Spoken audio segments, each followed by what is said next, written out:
All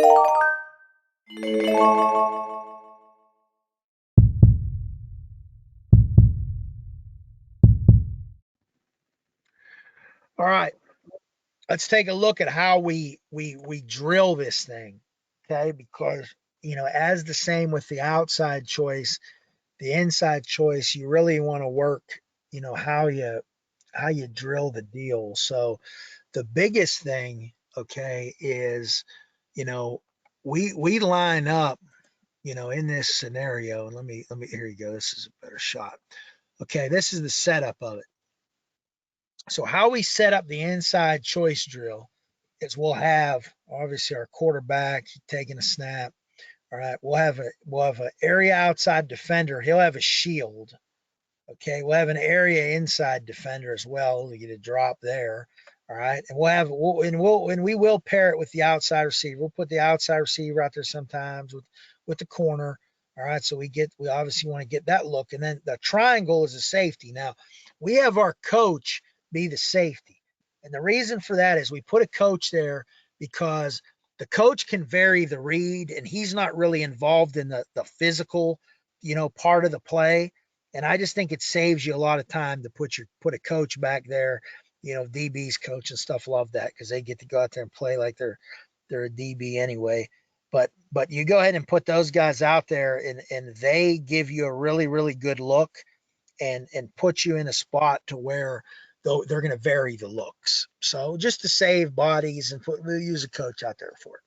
Okay. But this guy's got a hand shield. And again, he's working rerouting. He's working really collision. And so, because we're really working the whole outside release part of it, and clearing the under coverage deal is really, really important. So, here's some examples of it. And we'll go out of different sets. So this was out of our, the trips, we're working it.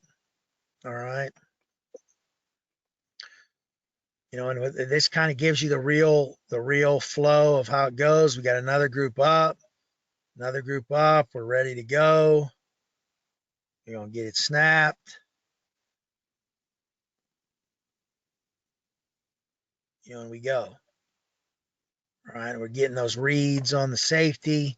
We're getting those third level reads as we go through. And that's essentially what it's all about. So we're working the shield. We're getting our eyes on the safety, for the inside read. And we spend significant amounts of time, like I said, doing these kind of things. This is not something that we again come out and run in a Skelly scenario. I mean, we do very little Skelly, to be honest with you. We do most of these kind of things, where he's again, he's working, he's beating the under coverage, he's clearing the under coverage, okay, with the shield. He's getting his eyes on the safety. All right, he's working his break. We're working the throw, all those kind of things. And you have to do these things, over and over and over and over again. And that's the only way you really are going to be able to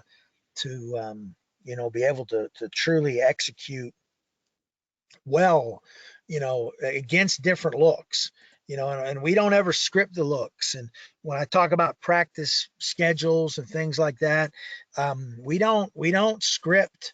Like, we don't have a blitz period. A thing, I guess it was always like a pet peeve of mine as a coach was, guys will take, their play scripts for practice, right? And they'll take those play scripts, and they'll go ahead and card them up against like what they want to see. So, guys will run a slip screen, and they'll card it up against a 4-man pressure to the side of the slip screen. And it's like, you know what? In the game, I can't go ahead and call a timeout and tell Coach Smith across the way, hey, Coach, go ahead and send that 4-man to the backside, because I'm going to go ahead and run the slip screen that way. So that'll work out real well for us if you do that. I mean, we don't know what they're going to do, so we don't script looks in against a scout team. They can do what they want.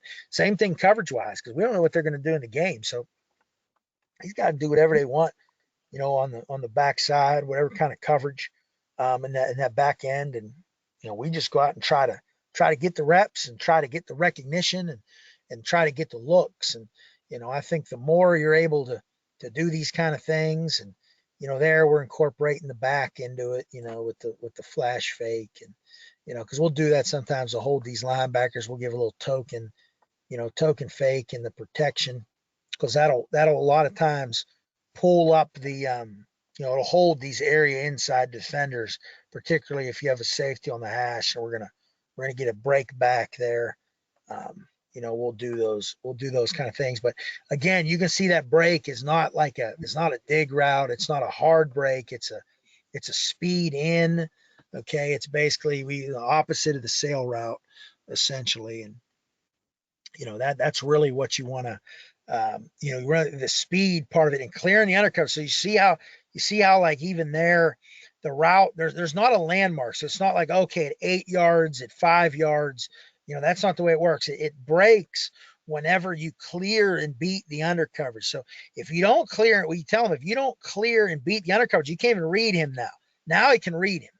Okay, because he defeated, he cleared and beat that under coverage. So until then, it's not live. All right, it's no good.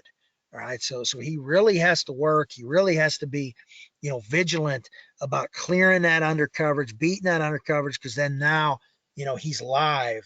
To be able to really attack down the field and make it happen.